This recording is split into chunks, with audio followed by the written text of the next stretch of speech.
Hello everybody, and welcome to Kristen's inaugural Magic Loop video, inaugural video of any sort actually. And given that I've done this now about 63,000 times, and every time is equally mediocre, I urge you to consider this more like performance art or a podcast. I don't know, you can choose how you would like to view it. I will aim to upload some other really good tutorials on Magic Loop because at very least maybe those people have a better way of keeping their fingers in the shot through the entire time. So that will be my sincere goal in this particular take of this video. I want to talk about the setup of Magic Loop, effectively the first 3 rows of the Magic Loop process, because that is the time frame that is the most tricky, the most fussy, where everything has to be very formalized and you have to be focused. Mind you, it's 3 rows of 60 stitches each. It's 180 stitches, and then you can drink half a glass of wine if you feel like it. For starters, before we get going with this, these are my 60 stitches, which I've cast on using long tail cast on. You'll see it's about 1,000 degrees below zero in this country today, so I am wearing my scarf. Sorry if it interferes. Here is, and the colors unfortunately are not as beautifully saturated as they are in real life. I can see that on my video monitor. Here is an unblocked version, an unblocked first sock, okay? I'm getting a head start on you all because I need to be ready for the next thing. But I just want to point out that there really is no laddering in this sock. If you look hard before you block, you can kind of see a spot where it's not laddered, but where you can see that was where the join was. That blocks out. You won't ever see that when it is blocked. And so it's not like when you knit a sock entirely in Magic Loop that everything is going to be a laddery mess. In fact, as far as I understand it, you have to do the same exact thing with DPNs as you need to do with Magic Loop, which is when you move from one needle to the next, you need to make the first couple of stitches on the next needle more tight, more firm, not crazy, but a little bit more taut, so that the laddering is not able to gain a foothold. Funny, foothold, get it? Okay, anyway, oh my gosh, let's move on.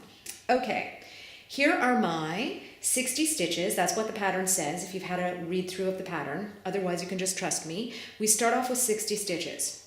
I've counted these stitches 3 times so that I know there really are 60 stitches. Oh, by the way, the furnace is about to go on. I don't know if you'll be able to hear me anymore, but we're about to see.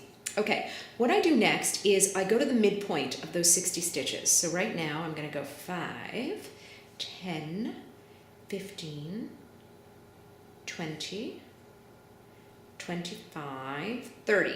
This is the midpoint. I've got my finger stuck in between those 2 stitches, and it's pretty simple. All I'm going to do is smush the 2 sides of the cable together so that I can pull the cable out from between those 2 stitches. And then instead of pulling on the back needle in order to pull that cable out, I'm going to pull on the part of the cable that's associated with the front needle. It's a little tricky for me to show that, but you're just going to have to take my word for it. I'm working from the needle. I'm pulling back on the front needle. You can do it either way, but your stitches are more likely to twist if you're pulling from the opposite side. I have learned from experience. And what we want to do here is to twist as little as possible, because twisting is not your friend when you are establishing your small diameter knitting in the round. Using anything, Magic Loop, using, you just don't want to twist. Now, if you get a twist, it's not the end of the world. I'm going to point you in the direction of Gail's video to show you how to fix that, and it's genius, and you basically have another shot before you have to start over again. But let us aim not to do that. What you can see I've got going on now is I've got 2 needles. I hope you can see that. The back needle, here, I have to pull that down there. The back needle currently has the tail and the working yarn. I wish I could show that more clearly. Do you see they're both there? The front needle is just hanging out, waiting to join the fun, okay? And that's the scenario that you're looking for before you start. You want your needle tips pointing to the right and your working yarn and your tail on the back needle.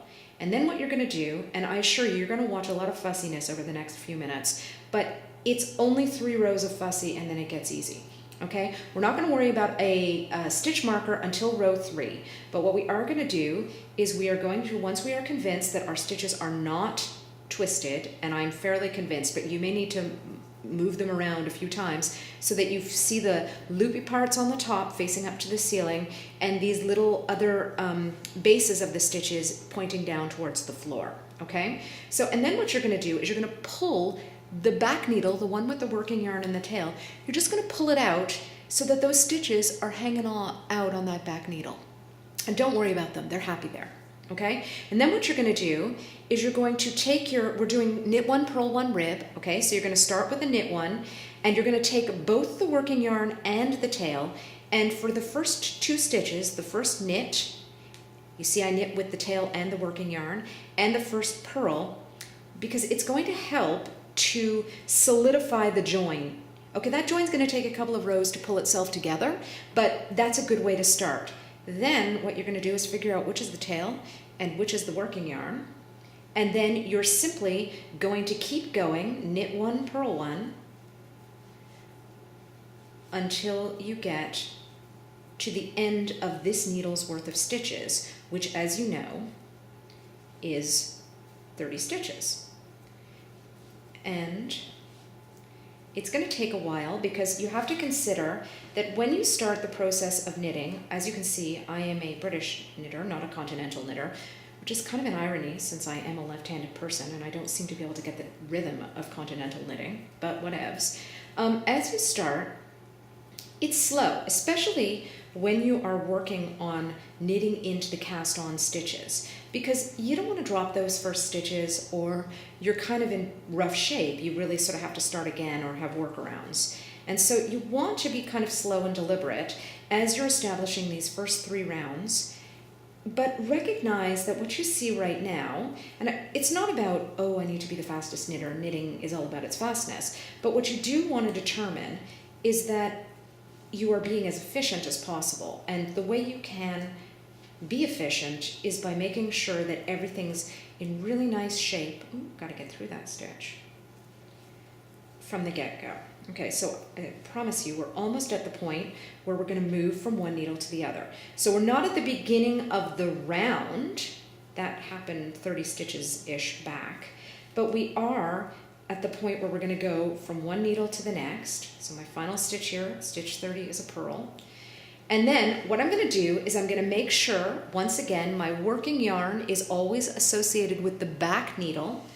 And then I'm going to push the stitches forward towards the tip of the front needle. Really what I do is I push the needle backwards as the stitches come forward. And this is a moment where you really have to get yourself sorted. You need to make sure that you don't have any twisting going on, because that's not going to be wonderful in the scheme of things. I need to cut that tail soon, it's a little long.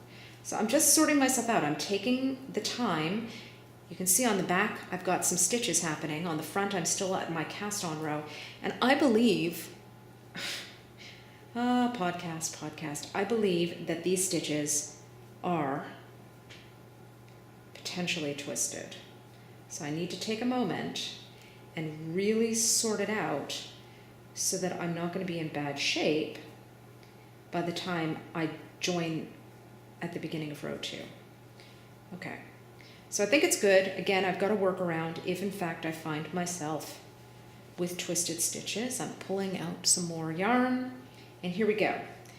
I pull the back needle out. It's always about getting the stitches to the tip of the front needle and getting the back stitches onto the cable. Then I just do my rib as I did it to begin the round. This time I don't have to worry about joining anything. It's already joined because it's halfway through the row, theoretically speaking. And I'm just going to knit.